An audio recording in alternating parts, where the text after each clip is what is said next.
Good afternoon and welcome to An Outside View. I'm your host, Dick Sicaro, and joining me today are my two distinguished guests, Richard Pila and Vic Senna. Both these fine gentlemen are very active in Walpole politics. Vic is an RTM in Precinct 8, and he's also chairman of the Republican Town Committee.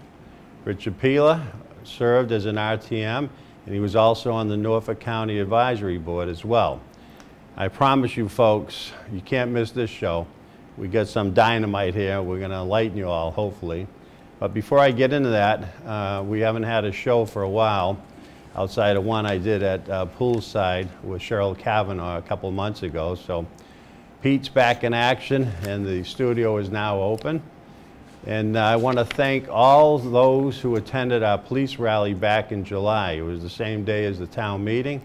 It was a successful event. We had about 400 to 500 people attend, showing their appreciation for the men and women in blue who put their lives on the line every day to protect you and me, folks. And hats off to those who attended. And to further up on that point, the chief contacted me. I'll have him on as guest probably the next show. I had him on once before, and he asked me to distribute a citizen police survey rating several qualities about our local police department. So I'm going to give you the link, and Pete will put it up on the screen as well. If you want, go online, and the chief would really appreciate your cooperation in filling it out. The link is www.surveymonkey.com/R9H07D23. Thank you so much. And now we'll get into our topics. First topic will be addressed by Richard Pila, and he's got some very interesting town articles that he's proposing for our town fall meeting, which will be held Saturday at 9:30 at the football stadium once again. So Richard, I'm going to turn it over to you, and you can update the viewers about your articles and what it means in tax savings, millions of dollars in the future for Walpole Town residents if they're voted on and implemented by the RTMs. Go ahead, Richard. Dick, thank you for having us on. And as you said, we have fall town meeting coming up in a few weeks, and there were 3 articles that I have were approved to be on the town warrant. Articles 27, 28, and 29. Article 27 would require any capital project of $5 million or more have to go before the voters. The reason for this is that we've had several significant capital projects over the last several years, and in excess of $5 million. And there was a significant debate on some of these projects. Over the years, town meeting seems like they have no constraint on spending. I cannot remember the last time when I was on town meeting where a project that was proposed wasn't approved. And oftentimes, too often, they were approved without much debate. And that's why I really believe that it would make sense and good fiscal policy for projects that are $5 million or more, that they would require a vote of the electorate. Article 28 has to do with surplus monies. I'm holding up 2 spreadsheets. Capital projects that date back to 1998. Now, these sheets, one was for borrowing projects and the other was for non-borrowing. When a project is complete within a reasonable amount of time, you know if any other monies are going to be needed for that particular project. We have capital projects that were completed 5, 10, 15 years ago, that there's money left over sitting in an account. Rather than have that money be appropriated for an upcoming capital project, the money sits in these accounts. And I just don't think that that is how taxpayer money should be used.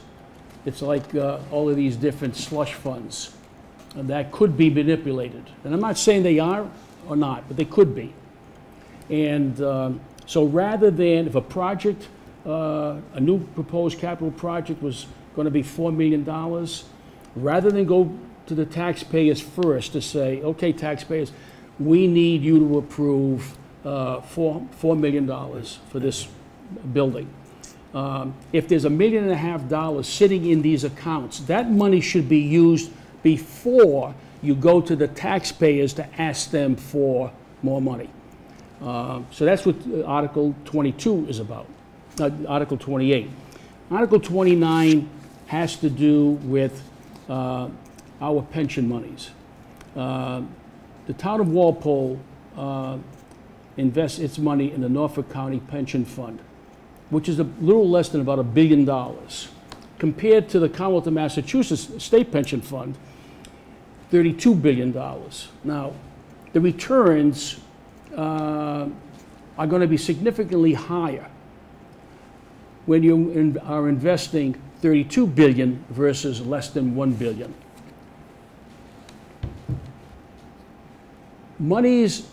We are losing significant dollars every year by not being in the state pension fund. It's better managed, it's more efficient, the returns are greater. The returns are greater, meaning that there's more money or less money that our local government has to ask the taxpayers every year for. If the returns are greater, and these numbers are significant. Over a period of time, they're significant amounts. So that's what these articles are about. I believe that there are different things that we can be doing, that we should be doing, that we should be obligated to do on behalf of the taxpayers and the people, taxpayers in the town of Walpole, to more prudently manage the monies. And I think our budget is, what, $100 million a year over a 10-year period. That's $1 billion to run, needed to run our local government and provide the services that taxpayers deserve to receive. So that's what these articles are about. I am no longer a member of town meeting. These are citizen petitions. I will be going before, making my case before town meeting.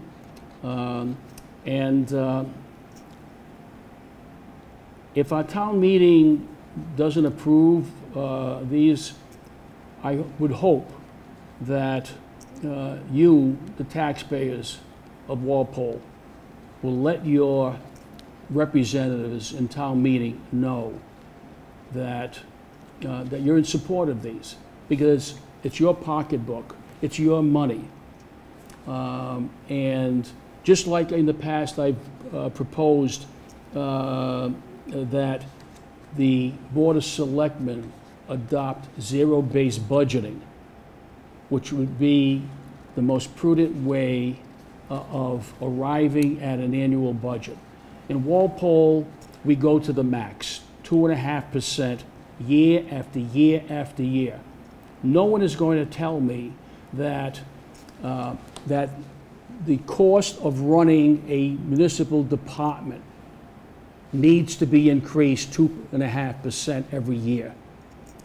In the beginning of the year, when we're looking at, when department heads are brought in before the selectmen and the town administrator, and they're asked, what are they looking for this year in terms of funding?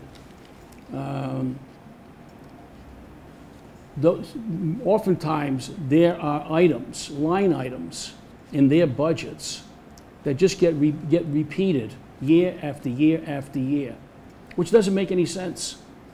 And so, if you really want to manage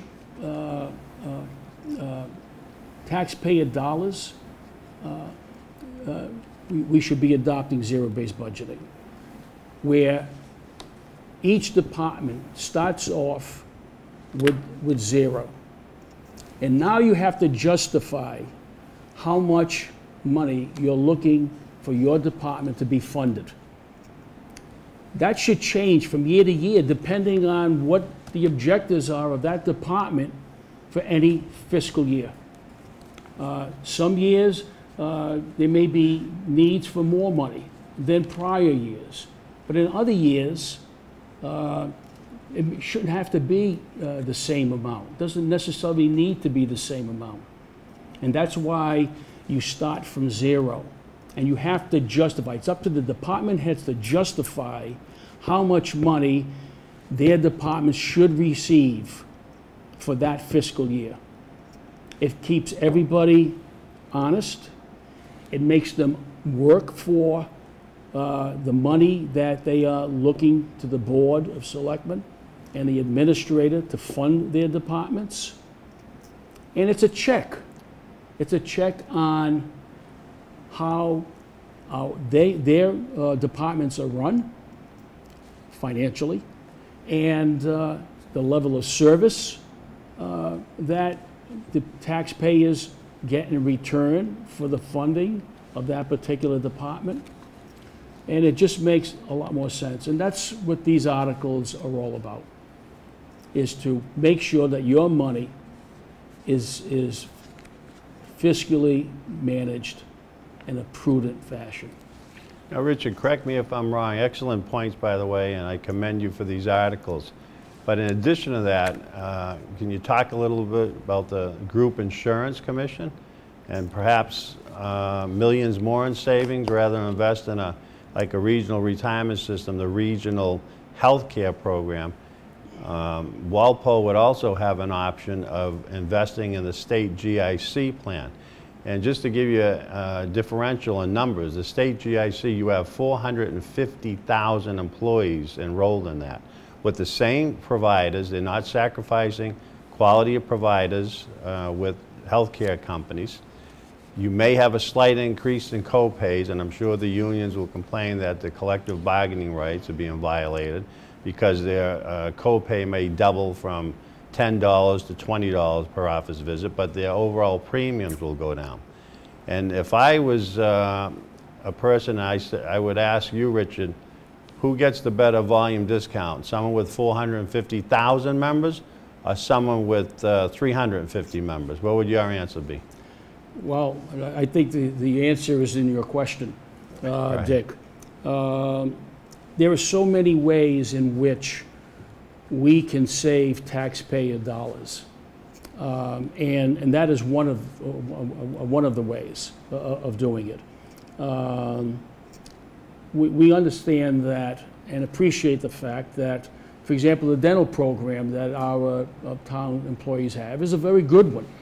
That doesn't mean that another dental plan couldn't be as good, but cost taxpayers less.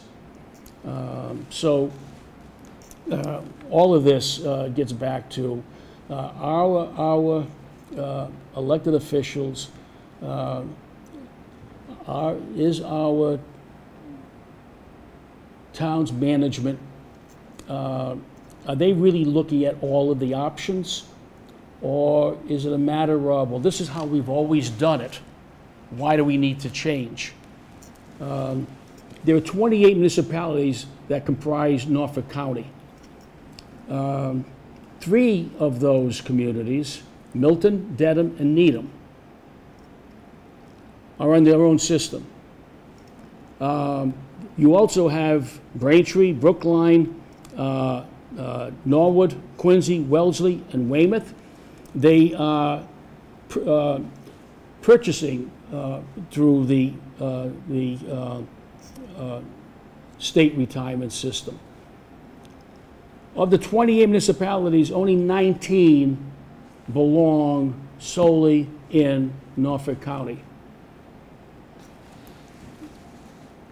These monies come from three sources: employer contributions, employee contributions, and investment dollars. The employer-employee, those numbers are not going to change.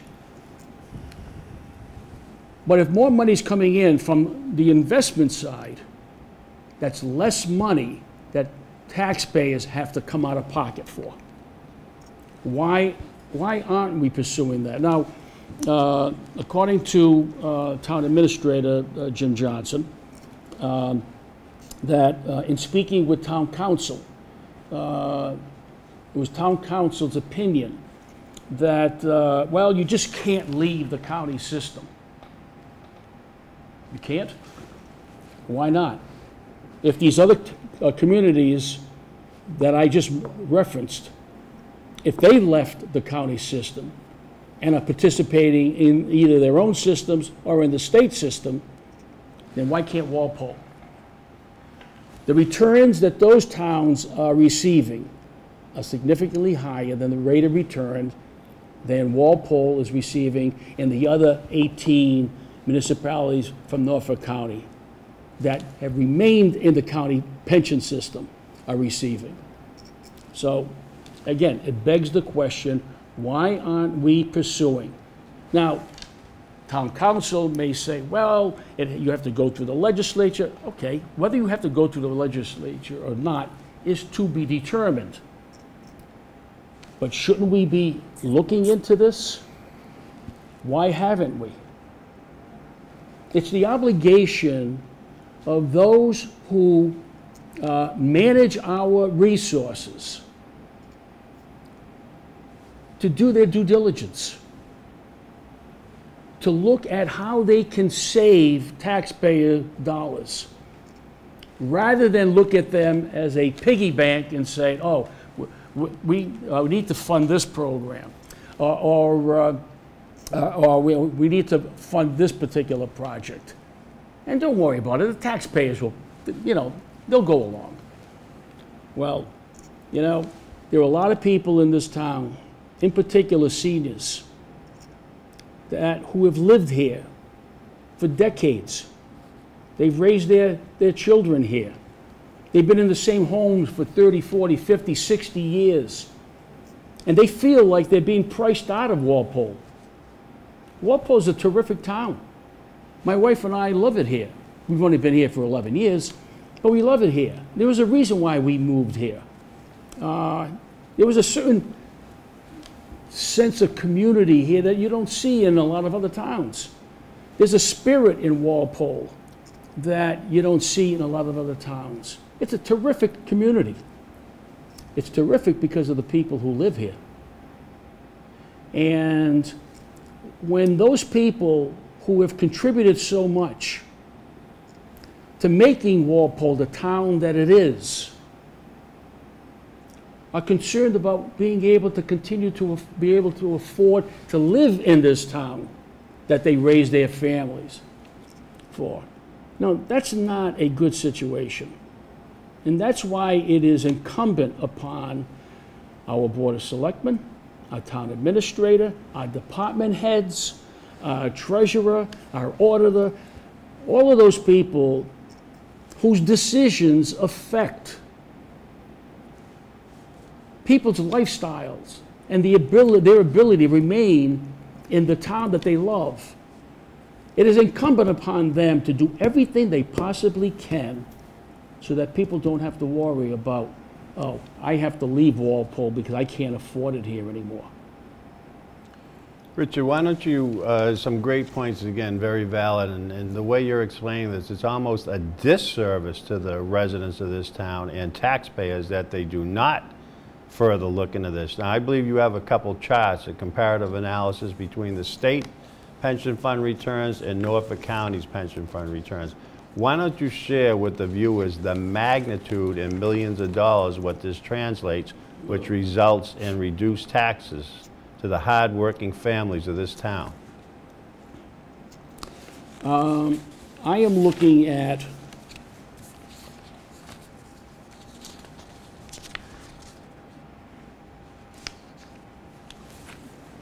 this is from 2018.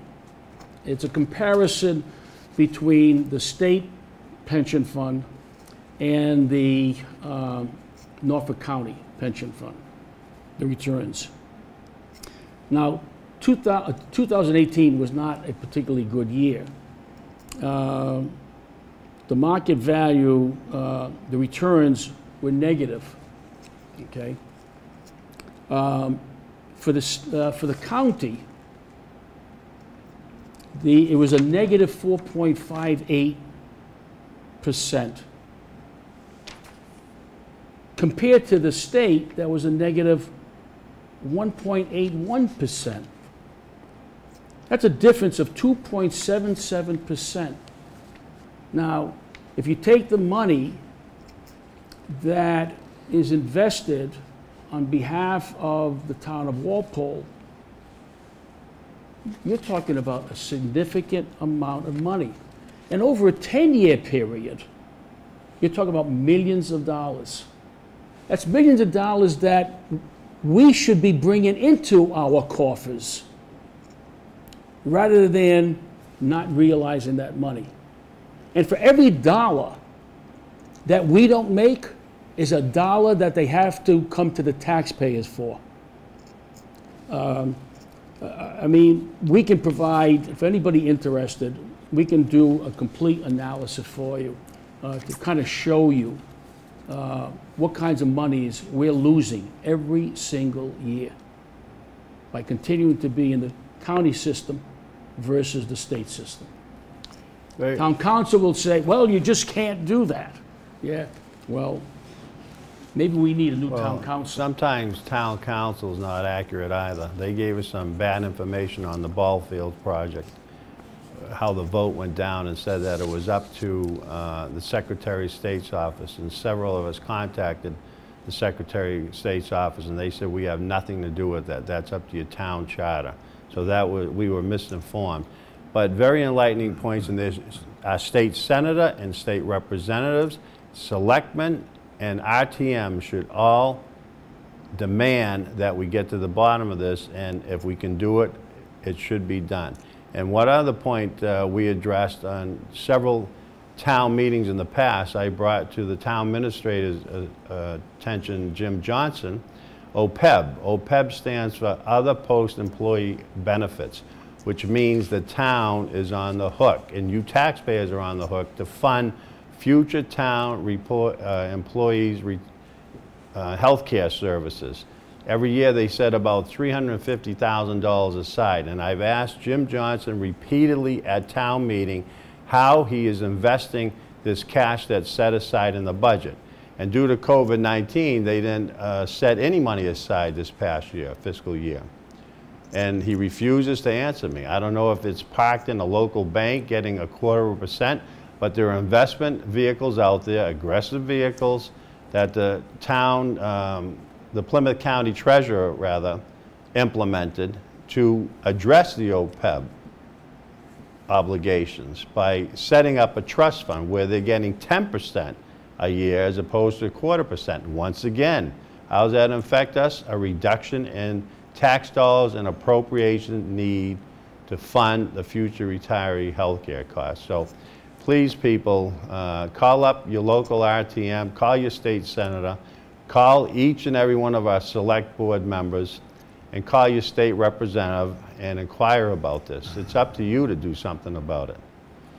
Thank you so much, Richard, and I wish you the best of luck submitting these articles. And if it does come to a vote, you have my vote. I can guarantee you that, and I'm sure our other distinguished guest, Victor Senna, you have his vote. So now we're going to jump topics, and we're going to talk a little with Vic about inclusionary zoning bylaws, how it will affect the town, the solar panel farm that's proposed to go on North Street, and the new, what I think is unsustainable Green Deal proposed in Walpole, along with the plastic bag ban. And Victor is a specialist in this area, working for an energy company. And I was surprised at Joe Biden during the first presidential debate. He even said, when confronted by our president, that he's not for the Green Deal. So that must have really ticked off the Bernie Sanders liberal supporters out there. He said he has the Biden deal, but like not everything else, he doesn't explain what that is. So Vic, right. I'm going to turn it over to you. Why don't you get into the inclusionary zoning bylaws first and what it's all about and how it'll affect the town. Well, before I get into that, I would suggest that everybody go on YouTube and look up Professor Linsden. He's with Prager University. He was an MIT professor, and he's a physicist, climate physicist, and is respected all over the world. And he will give you the real lowdown as to why, who and why people are pushing this climate change. All right, but to get on to the inclusionary zoning bylaw, a couple of things. First of all, I think the whole town, where it affects the whole town has to vote on it in a ballot initiative. Number one, the inclusionary zoning bylaw is basically permanent 40B. The town has even hired somebody to collect the taxes that are generated from the inclusionary zoning bylaw. In the inclusionary zoning bylaw, there's several onerous pieces of legislation. By the way, the town does not have to participate in the inclusionary zoning bylaw. It's not mandated by the state. President Trump has just basically wrote an executive order canceling it. So we don't have to participate in it because it kills small towns. And basically the inclusionary zoning bylaw says that if you're building a 12-unit or a 6-unit subdivision, houses, that a certain amount of those houses have to be built for low-income families. Now, if you're paying, let's say, $500,000 for a house, and the house next door to you is being sold for $350,000, when you go to resell your house, a year later, 2 years later, 3 years later, and you're selling your house for $500,000 or $600,000, the person next to you has to sell their house for whatever they bought it for. So it devalues your property. Not only that, but it allows the Walpole town government, to say who's going to live next door to you, even in a private home. I find that onerous, and the person that they've hired to run this program, number one, is getting paid a salary, so it's costing the town money already. We're not making any money off of it, we're losing money. So what happens when the other houses are paying taxes based on $500,000, and this other house is paying taxes on $350,000? We have to make up the difference, and that comes out of the taxes from the rest of the town. It also lowers property values in that area. So I think it's a bad move all around for the town to be proposing this. And I would tell everybody that's listening to please call your RTM and tell them not to vote for this. Vote it down, and to put it on the town warrant, or the town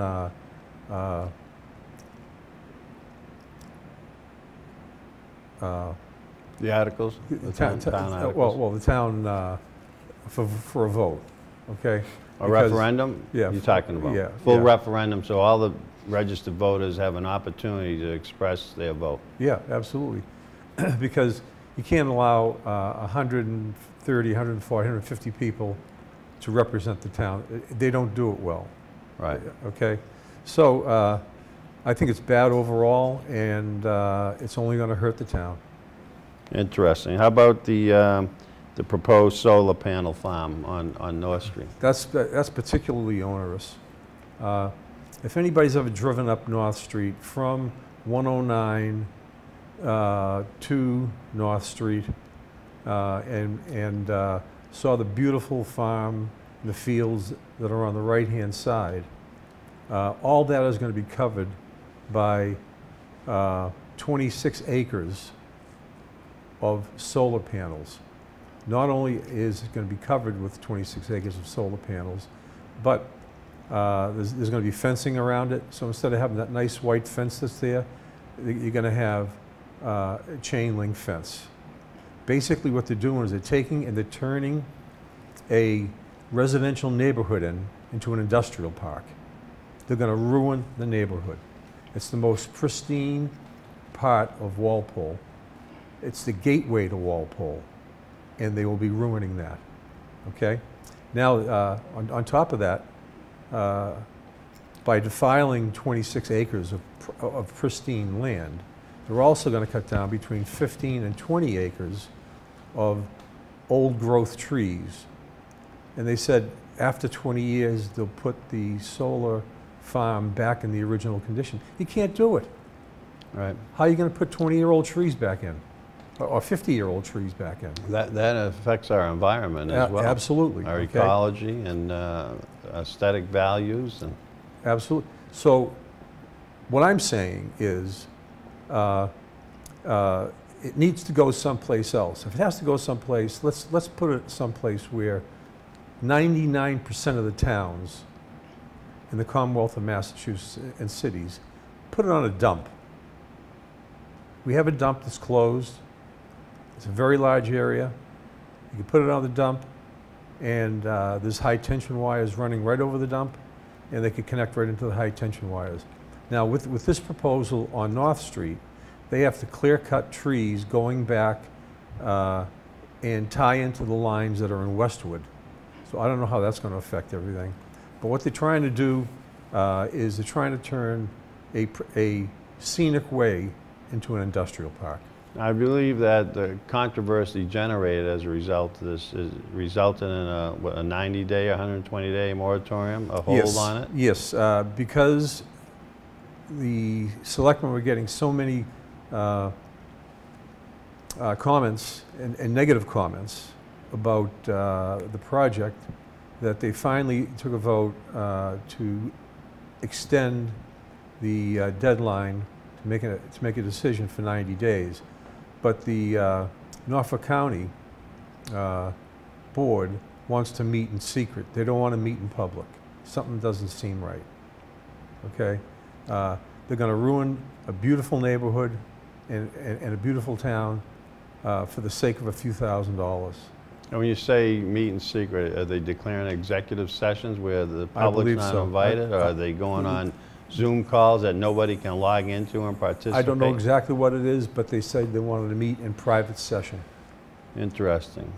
Now, comment a little bit on the, I know Phil Chikarowski heads up this green deal that we all think is unsustainable, and unfortunately he got the votes, as usual, that outweighed our votes in town meeting, and they want a totally green dependent energy deal by what, year 2030 or something like that? 2035, I believe. 35. Now, is that sustainable? You're in the energy business. If not, why? And what do you think of that deal? It's not sustainable. Number one,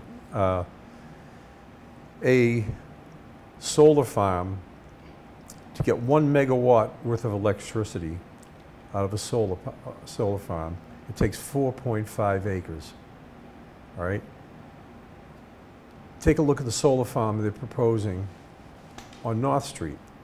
It's almost 26 acres. They're going to get 4 megawatts worth of electricity out of that. Now, what happens is the grid runs on so many megawatts of electricity. If it falls below so many megawatts, it causes brownouts or blackouts. If you're around back in the 60s, you certainly can remember the blackout, the great blackout in the Northeast. Okay, what happened is a couple of power plants went down, and the whole grid went down. So this proposed development on North Street is not going to give really anything to the grid to keep the grid up. So the Green New Deal, 2035, it's not going to happen because you have to have large baseload power plants to keep the grid up. If you fall below so many megawatts, it goes down. Now, California just had, or they're having it now, they can't figure it out. They closed nuclear power plants, they closed gas-powered fired power plants, they closed oil-fired power plants, okay? And what happened was they thought they could substitute wind power and solar power for those. But what happened is when the wind doesn't blow, you get no electricity. If the sun isn't out, you get no electricity. Okay? So what do? You need base load power plants which they can push the button, turn it on, and in 10 to 15 minutes, you have 200, 300, 400, 500 megawatts worth of electricity. That's not going to happen with solar and electric. Right. Even our president commented during the debate, it was like $100 trillion that'll cost us, and he wanted to get rid of cows as part of the Green Deal. We should get Peter involved with that one. They'd have a field day on that. Well, you know, cows and people, you and I breathing, okay? Right. 97% of all the carbon in the universe is created naturally from methane leaking through the ocean floors, volcanoes, people breathing. Yes, cars and power plants contribute to that, but it's only 3%. That's why President Trump backed out of the Paris Climate Accords. It didn't make any sense. And from what I understand, Governor Baker wants to put a carbon tax on the people of Massachusetts. I think that's a bad idea. I think it's going to add 5-cent gas tax to every gallon. Absolutely. It's unbelievable. Absolutely. Very, very enlightening, Victor. Could you also quickly comment also on the plastic bag controversy? Plastic bag controversy is really, I got involved with this through a professor at MIT. And when I spoke to the professor at MIT, she said, well, you know, the bags are going into landfills, they're killing fish, dolphins, turtles are getting plastic straws up their nose, all right? And I kind of chuckled. I said, ma'am, I said, obviously you don't know where Walpole's trash goes. Walpole's trash goes to a plant in Worcester. It's called Wheelabrator Millbury. They take our trash, they sort it, metals get put in one part, they get shredded and resold, recycled. Glass, plastics the same way. Everything else gets burnt, okay? So when they burn what's left over, it creates steam. Steam drives a steam turbine, which in turn turns a generator. That plant that we send our trash to produces enough power to light 49,000 homes. Ah, it's incredible. Okay. Now, so what would a plastic bag ban do? It would do nothing. They're getting burnt anyway. Right. All it's going to create is havoc. People trying to use brown paper bags, which they kill trees for, cut trees down, or they're going to take the pre-made plastic bags that produce a lot of salmonella, okay, and come from China. It's not going to do any good. Excellent. Well, thanks for giving the viewers an update. That's very enlightening, and hopefully they're paying attention to what we're talking about. I'd like to switch gears a little. All three of us are businessmen. And since COVID-19 pandemic, the town's taxes have increased substantially. Assessed home values have increased substantially, and water bills keep going up. But services are going down. Town limits, town hall is off limit to the residents. You have to do your business over the phone or mail or computer, right? You have a hybrid system in school where they're going to school 2 days a week. That's wreaking mass havoc on parents, my daughter being one. She's juggling her schedule to teach her 2 children, 9 and 7, all day long, 3 days a week, outside of the classroom, logging into computers. She's managing, trying to manage her 2-year-old baby as well, pulling her hair out, her blood pressure's up. And I don't understand why the schools aren't opening now. I know our governor's starting to look into it. I'm sure he's getting a lot of flack from both sides, parents and the teachers union. And I just heard from a teacher who teaches in another community, she's not at home to supervise her child, so she has to send her child to the Blackburn Hall to pay $250 on top of the taxes she pays towards getting her children educated in public schools. I mean, it's unbelievable. We ran our businesses like that, we'd be out of a business. Jacking up your price and lowering your services and quality of product. The latest tax they're proposing now is the CPA, Community Preservation Act, that is protecting so-called open space and calls for more affordable housing. That could add another 3% on top of your 2.5% property tax as well. Now, what's going on right now is you see, as a result of these politicians forcing these laws down our throat, Governor Baker is being sued by a lot of people requiring mandating vaccines for children before they go back to school when it comes up, which I think is unconstitutional, and they continue to overstep their boundaries. I think you people out there have to wake up, voice your concerns, call the school superintendent, call your school committee members, call your state reps, senators, and demand an abatement. If you're not getting full services for a town, tell them you want some money back. I mean, they're talking about cutting police budgets, but yet the teachers union is stronger than it's ever. So they're working less and getting the same pay, and the parents are suffering the burden. I mean, it's just unbelievable what's happening. So hopefully after November 3rd, and hopefully our president gets reelected, this all will come to an end and we'll open up our country once and for all for the betterment of everybody.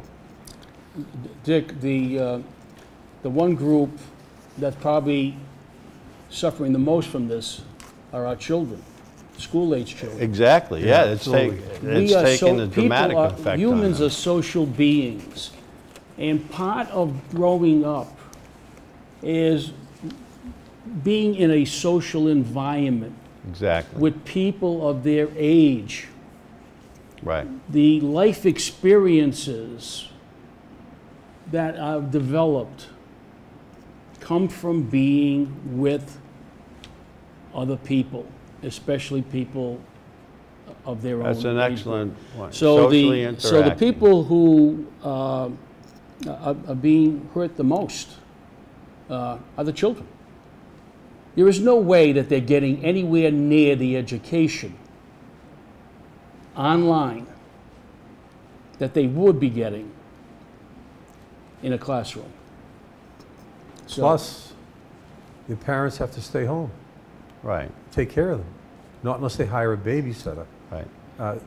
This is putting a terrific burden on everybody. There's more drinking, there's more drugs, there's more suicides, there's more depression. Divorces. Divorces, because of everybody being cooped up.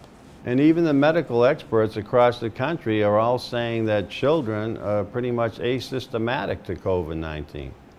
And someone that does get COVID-19, the recovery rate is 99.9%. It's affecting, unfortunately, the older people whose immune systems are down or they have other physical ailments. So hopefully this will end soon. And it's kind of disheartening, to tell you the truth, people out there, that more people don't speak their minds. For instance, the last town election, only 16% voted in our town election. 16%, that's 16 out of every 100 people. They're not even taking advantage of their freedom in a democracy to go out and exercise their right to vote, that our soldiers put their lives on the line and sacrifice their lives, our lives, to get us this freedom. So hopefully things will change. Before we close, I'd be remiss if I did not mention the school committee taking a vote to change the Walpole High School football team name Rebels due to racial overtones and connotations, where they said people of color were killed during the Civil War, but a lot of people were killed during the Civil War. But I got to ask you, gentlemen, you've been in this town for a long time. So they voted unanimously to change the name.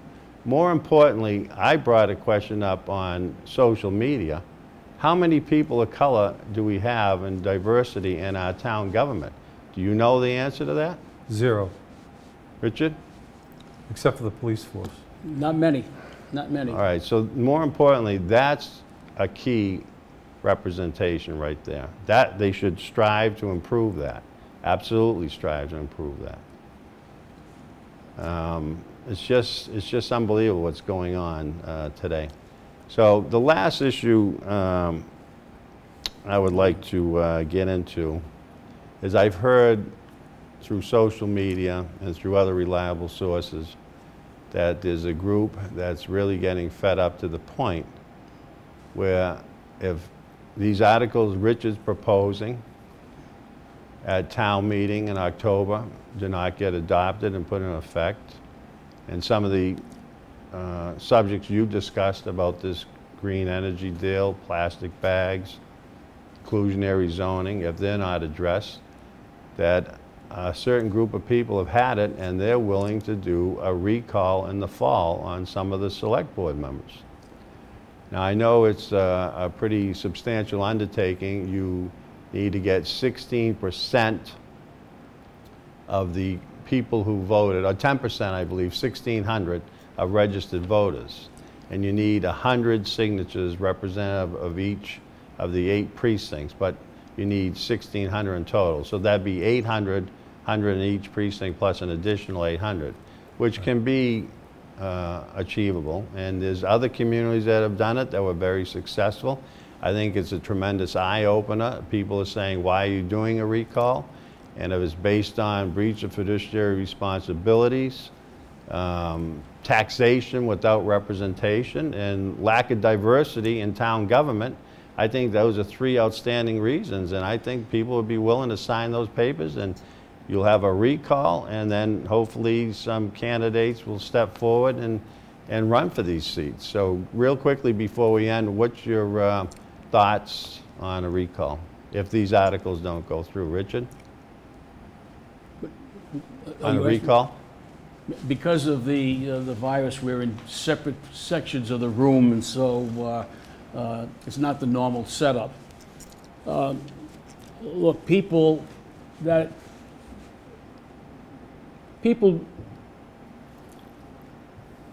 expect their elected officials to do the job. To do the job that they need to do in order for our communities to run efficiently and effectively. And when that's not being done, they have to be held accountable. Things are happening in this town that there's no reason for it. And if that is the only way we're going to get people's attention, then so be it.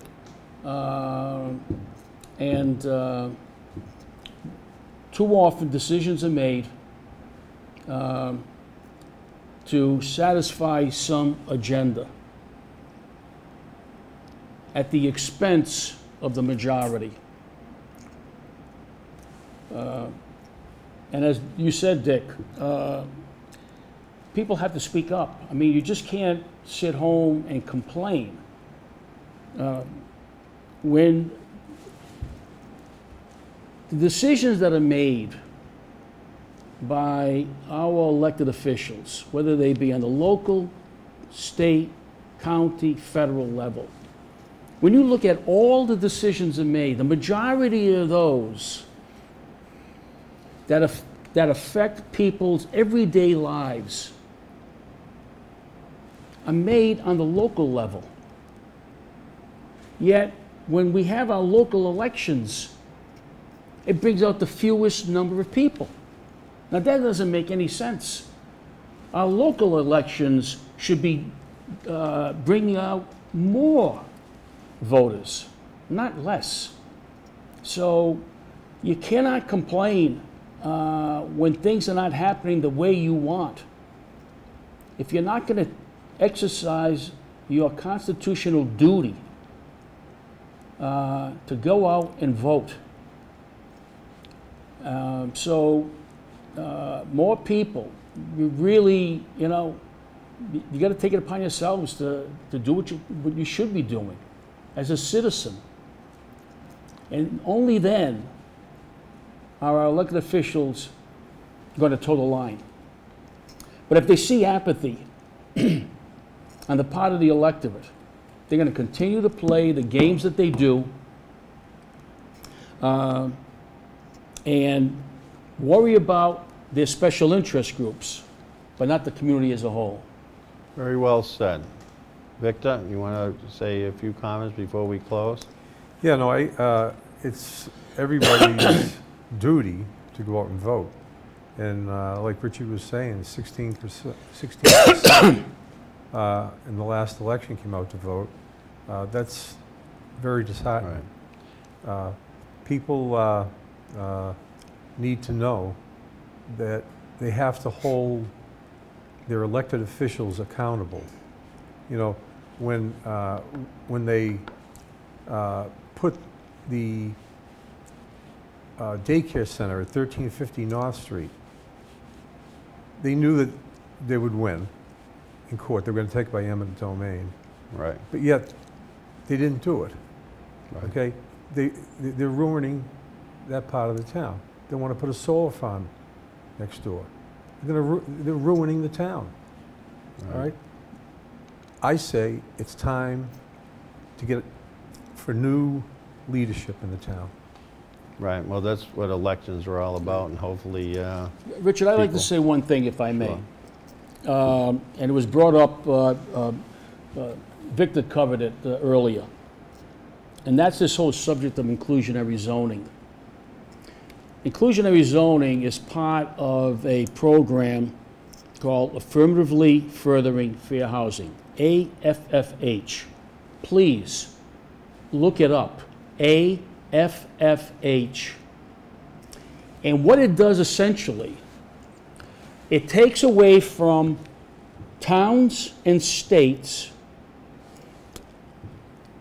and hands over to the federal government all local zoning and state zoning, so local zoning. So if you think that you're going to have control of how your town is developed, you're mistaken if that program goes through. And that's only the first step, Right. the inclusionary zoning aspect of it. unbelievable. You're going to lose total control of how your town functions. So, again, I would encourage you, I would urge you to look up AFFH and what it means is that all these decisions are not going to be made on a local level. They're going to be made at a federal level. Serious business. Great point. Unfortunately, some towns and government bodies are using this COVID-19 to their advantage to get their own personal agendas through, because you don't allow the community to actively get involved with town meeting. There's over Zoom, and it's difficult to log in. You don't have say in the matters, so everything's getting passed, hands down. So I urge you people, you can start with town meeting, October 17th, 9:30, at the high school right here at the football stadium. Come in and say your piece, and also contact your legislators, your select board, and RTMs, and voice your concern of some of the topics we just discussed. So that, we're closing. I want to thank you, distinguished gentlemen, for joining me today. Thank you, Richard. I think you had some very interesting topics, and hopefully the people will be enlightened out there. Until the next Outside View, our goal, people, is to keep you well informed of community events. So thanks again, and we'll see you during the next episode on Outside View.